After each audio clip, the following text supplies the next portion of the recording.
let's ask Andrew Zimbalist. He's an economics professor at Smith College. He served as a consultant in the sports industry and has written extensively on economics and sports. He joins us via Skype. Welcome to InBusiness here. Are we going to see a Thursday midnight deal brokered? I'll be real surprised if we sides are really quite far apart. The mediator would be pulling off a miracle if able to prevent the players from decertifying the union tomorrow and lockout. What do you see as truly the stickiest points among the many here? I mean, what's going to be the thing that the negotiators just can't move past?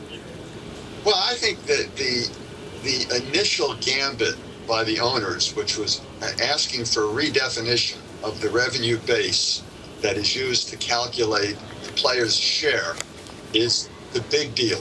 They're asking for an 18% reduction in the revenue base, which, other things being equal, would result in an 18% reduction in overall player salaries. That's an overreach.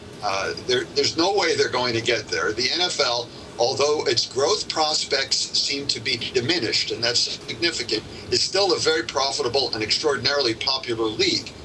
The main problem the owners have is that they can't agree with each other around revenue sharing. They decided, since they can't agree with each other, well, let's put it all on the players' backs, and they asked for this 18% give back. The players are not going to accept that, particularly in light of the fact that the owners aren't opening their financial books to the players.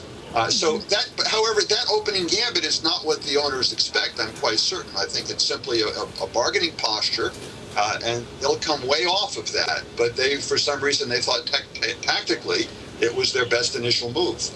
Yeah, you're an economist. Talk to me about how much a lockout would bleed over into the rest of the economy. We've seen the NHL have one. Does this have any comparison to what an NFL freeze would look like? It doesn't affect the economy. The macro economy, U.S. economy, GDP won't be affected by it.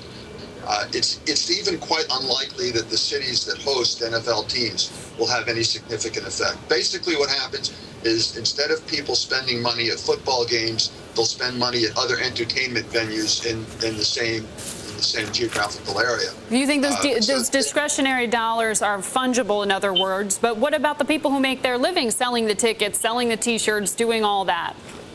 Well, there certainly would be some disruptions. So individuals who are directly connected to the football teams will either have their incomes reduced or they'll suffer a temporary layoff. However, if I'm not spending $400 taking my family to a football game, and instead I'm spending $400 taking my family out to a restaurant or to a theater or to a bowling alley, then the number of people who are going to get jobs at those other entertainment venues will go up and offset the reduction in the football jobs. So there will be disruption, but that's different than saying that it has an aggregate impact on the economy. Well, was the sense that you had of how things are progressing changing at all because of this news that $4 billion is going to be put in escrow in regard to this dispute over broadcasting? Yeah, I think it does shift the leverage a little bit towards the players, because after all, that was $4 billion that the owners would have access to during any kind of a work stoppage. So any issues that they might otherwise have had with cash flow disappear.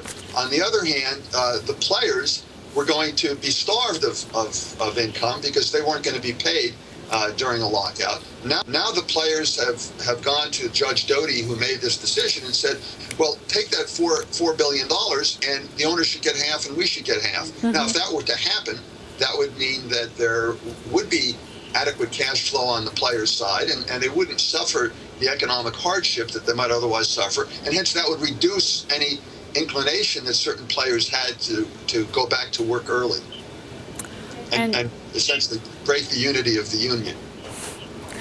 This is going to be really interesting to watch and see just how long past perhaps that Thursday deadline we continue to talk about the politics of the NFL and their unions. I appreciate your perspective, Andrew.